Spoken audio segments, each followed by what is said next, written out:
Hey guys, welcome back to my channel. இன்றைக்கி நீங்கள் பார்க்க போகிறது ஆக்டிவ் ட்ராக்கிங் POI, அதாவது பாயிண்ட் ஆஃப் இன்ட்ரெஸ்ட் மோடுங்க. இந்த மோடை செலக்ட் பண்ணிவிட்டு சப்ஜெக்டை செலக்ட் பண்ணிவிட்டு நம்ம எந்த டைரெக்ஷனில் எவ்வளோ ஃபாஸ்ட்டாக மூவ் ஆகணும் அப்படின்றத செலக்ட் பண்ணிக்கலாம். இந்த பர்டிகுலர் மோடில் நீங்கள் சப்ஜெக்டை கிளாக் வைஸ் அல்லது anticlockwise drone round அடிச்சுக்கிட்டே நம்மளை ஃபோக்கஸ் பண்ணி ஷாட் எடுத்துக்கிற மாதிரி பண்ணலாங்க. ஸோ இதில் பார்த்தீங்கன்னா என்னை ட்ரோன் வந்து ஆன்டி கிளாக் வைஸ் ஃபாலோ பண்ணிகிட்ருக்கு, என்னை ட்ராக்கும் பண்ணிகிட்ருக்கு, நான் லாக் பண்ண டைரெக்ஷனில் ஃபாலோவும் பண்ணிகிட்ருக்கு. ஸோ இதில் இந்த ஷாட்டில் பர்டிகுலராக நம்ம எந்த டைரெக்ஷனை செலக்ட் பண்ணுறோமோ செலக்ட் பண்ணி எவ்வளோ ஃபாஸ்ட்டாக சுற்றணும் அப்படின்னு ட்ராக் பண்ணணும் அப்படின்றத செலக்ட் பண்ணி ஸ்டார்ட் கொடுத்துட்டோம் அப்படின்னா லாக் ஆகிடுங்க.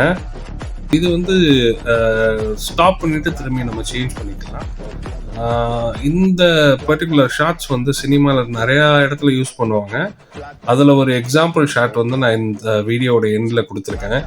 கண்டிப்பாக பாருங்கள், உங்களுக்கு ரொம்ப பிடிக்கும். வீடியோவை லைக் பண்ணி சப்ஸ்கிரைப் பண்ணுங்கள். நான் இதுக்காக பெரிய உழைப்பை போடுறேன். தேங்க்யூ.